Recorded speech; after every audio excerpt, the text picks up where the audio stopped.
Welcome to Let's Talk About Gay Stuff, with the podcast that talks about the week in LGBT history. And I am Thomas, one of the three co-hosts from the podcast that you hopefully are listening to on a regular basis. By the way, you can download our podcast on Apple Podcasts, on Google Podcasts, listen to us on Spotify, or wherever you listen to your podcasts. Wanted to drop you this special message because we're hitting the end of 2019. I can't believe that year has passed, and it's been a big year for our podcast. Tony, Kendall, and I have had a ton of fun putting together a great podcast for you, and importantly, learning and connecting about LGBT culture. We've learned about some awesome pioneers, some heroes who have kind of paved the way that allow us to have a podcast that talks about gay stuff. And so to celebrate, we wanted to highlight our top 5 episodes as deemed by you, the listeners, in terms of how many people have actually listened to these episodes. So we're going to go down from 5 all the way to the top listened to episode of our podcast, which, by the way, just kicked off of June in 2019, and we're looking forward to taking us through June and the rest of 2020 and beyond, as long as you guys let us listen, or as long as you guys want to listen and put us in your earbuds every week. Okay, so, and you can see I'm supporting our sister podcast, our Spoopy podcast, so don't forget to listen to them.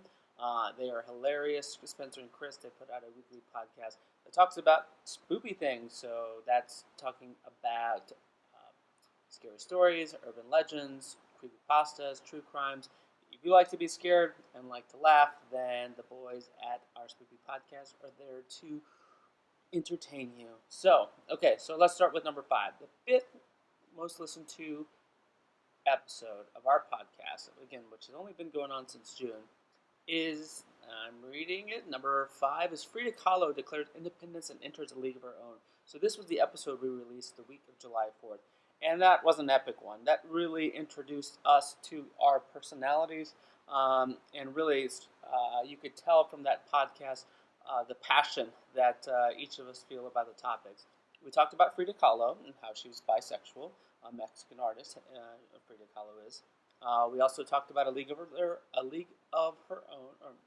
their own, which was that 1990s film starring Tom Hanks, Madonna, Rosie O'Donnell, and Gina Davis, and it was these women who started playing baseball while men were at war. And so just talked about these strong, fierce characters.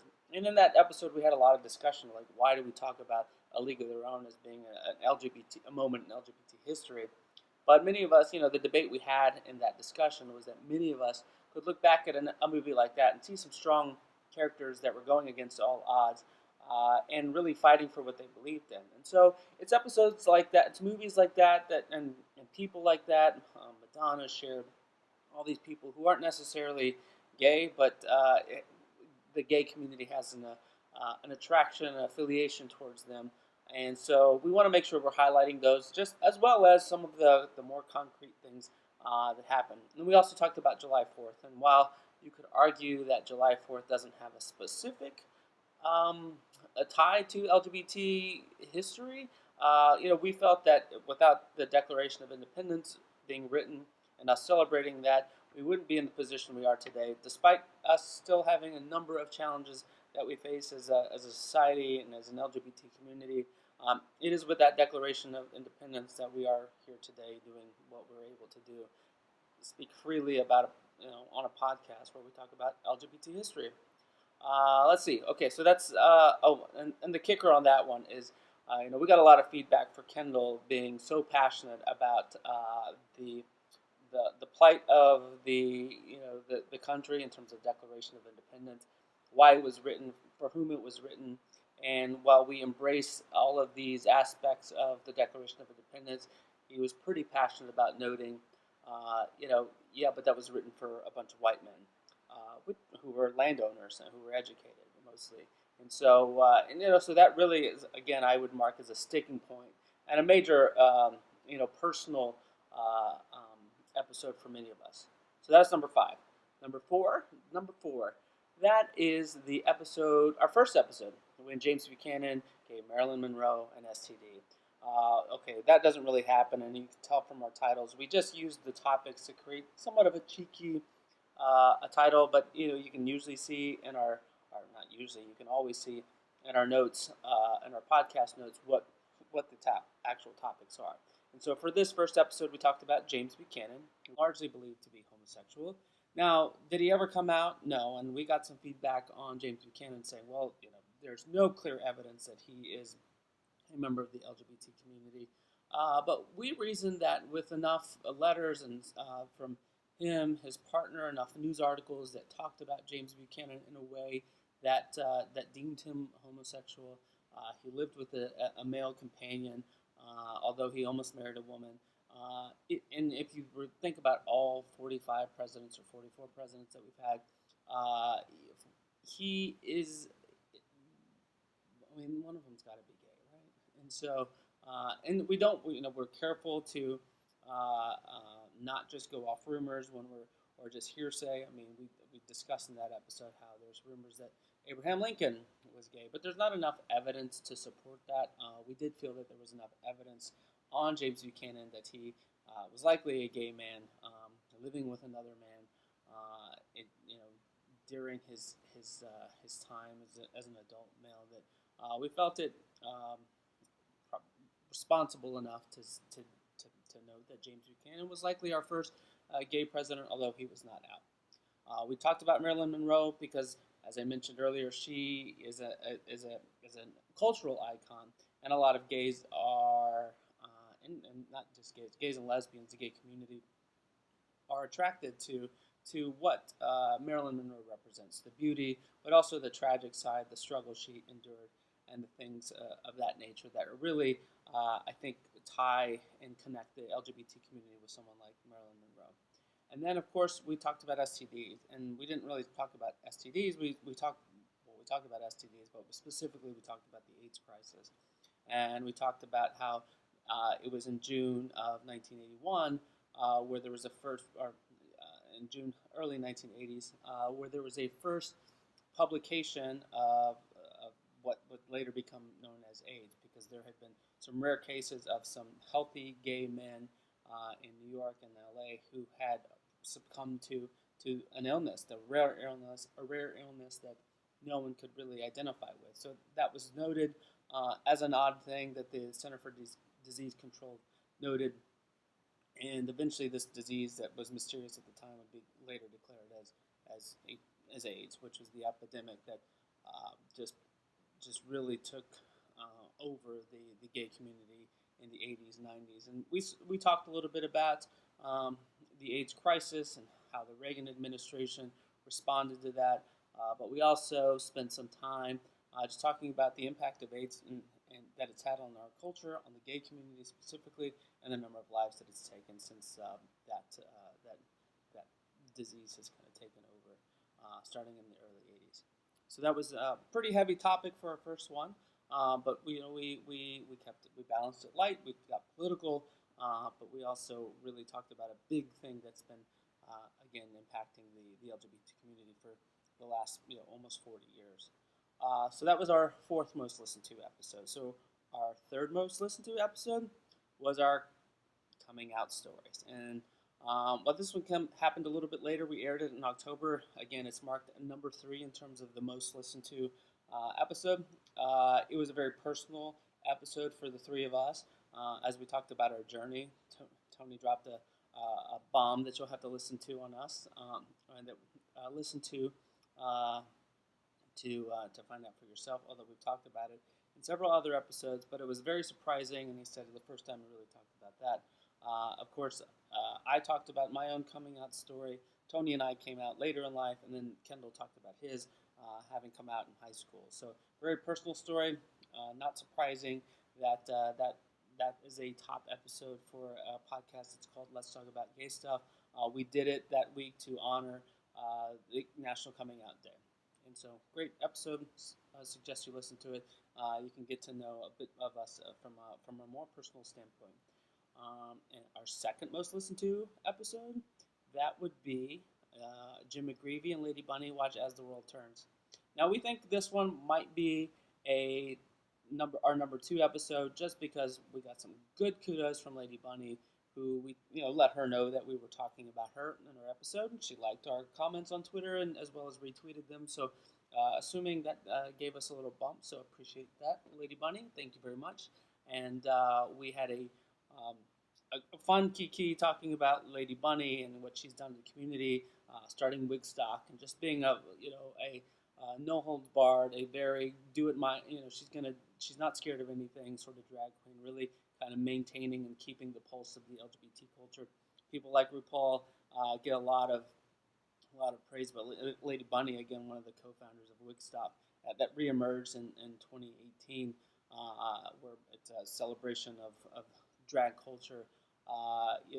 Very much a pioneer in the drag community, although not from age, because drag has been around longer than before she has been around. But I mean, it's coming up in the 80s and 90s, and really carrying the torch for the drag community. We were giving huge kudos to Lady Bunny. So again, Lady Bunny, if you're watching this, thank you for that. We talked about Jim McGreevey, who was a governor in New Jersey who had to resign as a result of a sex scandal. He was having an affair with another man while he was married and in office. He resigned, and it was a big story. Tony covered that one for us, and I think it was important. I mean, Tony related to it because we all have interest, but Tony specifically has been heavily involved in the political culture here in Houston early when he moved here, and had a lot of interest. And so he said this story about Jim McGreevey really had an impact on him because he saw it saying, and this was before he was coming out, but knew he was gay. He said, if this is what happens when you're gay, then there's no way I would ever have a life in politics. And so it forced him, as he noted in the episode, kind of further back in the closet. But it was a huge scandal at the time, and Jim McGreevey, of course, continues on, although not in politics. And it's crazy how to think, we've had these rainbow waves recently where we've had lesbian, bisexual, gay, and transgendered people, although not enough, elected to office recently. Just 15 years ago, you had a man who was gay and was forced to resign. Now, granted, he had an affair while he was married, so that's other issues around that. But yeah, something kind of real. And then, of course, that episode, as I mentioned, we talked about the soap opera As the World Turns. The reason we highlighted that, not just because gays like soap operas, but because it featured a storyline, a groundbreaking storyline about an LGBT, a gay man, in the first kiss that they had, and so a big storyline, kind of groundbreaking. Again, the gays have always, I think, been attracted or drawn to soap operas, at least us older gays over the age of, I'll say, 40, because we'd watch it with our moms and we'd look at the hunks, I guess. But now you have Housewives, so I guess not the same sort of thing. But anyways, we kind of celebrated the soap opera genre as well as that monumental moment in soap opera history and in gay history. And then lastly, our number one episode was our preview episode. So it was, we call it episode 0, so it was right before the first full-length episode. And there we just kind of talked about what we were trying to, we talked about ourselves, so you got to know that Kendall was from Louisiana. I was born and raised in Texas, Tony from Montana, and really we talked about as well what we were trying to do with the podcast. And so hopefully that has proven itself out over the 31 episodes that we've put out. We've had a couple of bonus episodes along the way, but that was just a fun one. It was a quick one. It's our shortest episode, 6 minutes long, so if nothing else, listen to that because everyone else has listened to it. And so we just wanted to drop those top 5 on you because, as we are getting towards a year-end reflection point, and we just wanted to note those were kind of our top 5 listens. If you haven't listened to them, we'd encourage you to do so. And we wanted to wind down 2019 with a note of thanks, as we noted in our holiday message last week. But we also want to wish you a happy 2020. We're looking forward to celebrating LGBT culture with you even more in the year ahead. It's going to be a big year, 2020. There's an election going on in the U.S. If you're not aware, although I think everyone is very much aware, but we definitely want to continue to celebrate LGBT culture. We want to continue to remind ourselves where we came from and also be mindful of the journey we have ahead. And that's why, again, 2020 will be a very big year for all of us. We have got some big things in store for 2020 with our Let's Talk About Gay Stuff podcast. So stay tuned. You can follow us on most of the social media platforms. So we're on Instagram at Let's Talk About Gay Stuff. We're on Facebook at Let's Talk About Gay Stuff. We are on Twitter at Talk Gay Stuff.